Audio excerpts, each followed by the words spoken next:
Well, thank you very much. These are part of the issues that the Nigerian doctors, as in the association, has been battling with the government. For example, the Medical and Dental Council of Nigeria has not been set in years, and it looks as if we have a profession that is not under any form of regulation.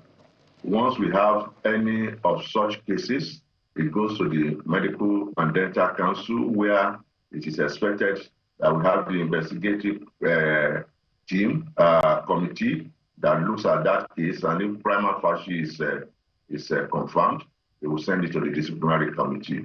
I have been in the Medical and Dental Disciplinary Committee, and I know that we have so many cases in which different levels of punishment has been given. I can reassure you that the Medical and Dental Council is doing what is necessary. And we have had cases in which a professor, sometimes somewhere in the south region, was suspended. That he had his name struck out of the medical register. We have some cases where some doctors, even in Lagos, run afoul of the ethics, and they were suspended. So I can tell you that the Medical and Dental Council of Nigeria, if given the necessary support base, they will do what is necessary, and it will strengthen the health profession or the medical practice in this country. But we need to call on the government. Why are you hesitating to set up that Medical and Dental Council of Nigeria? This is over 1 year.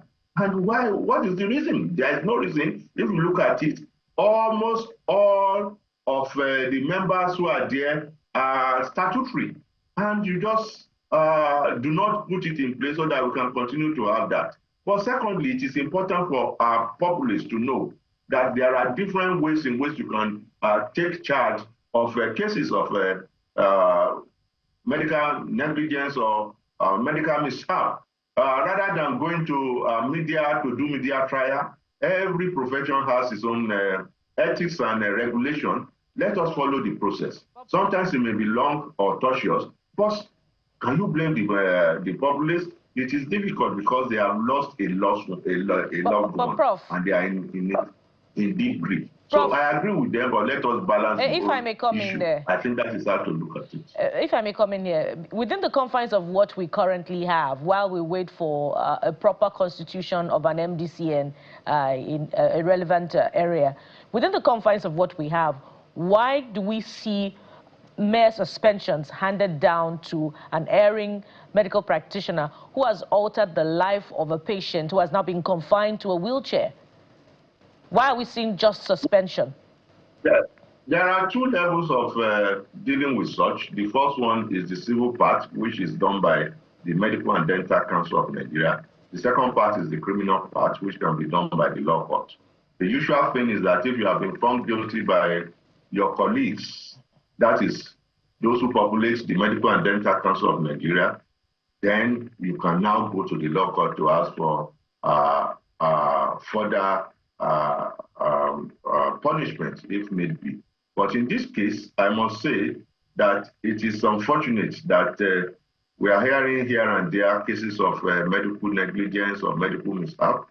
But we must also know that while we are doing this, we have to find a way of dealing with doctors. And I must also ask the media that the Medical and Dental Disciplinary Committee meeting is an open place where you see how doctors are being grilled and how doctors are being put in the witness in the box for them to show what they have done.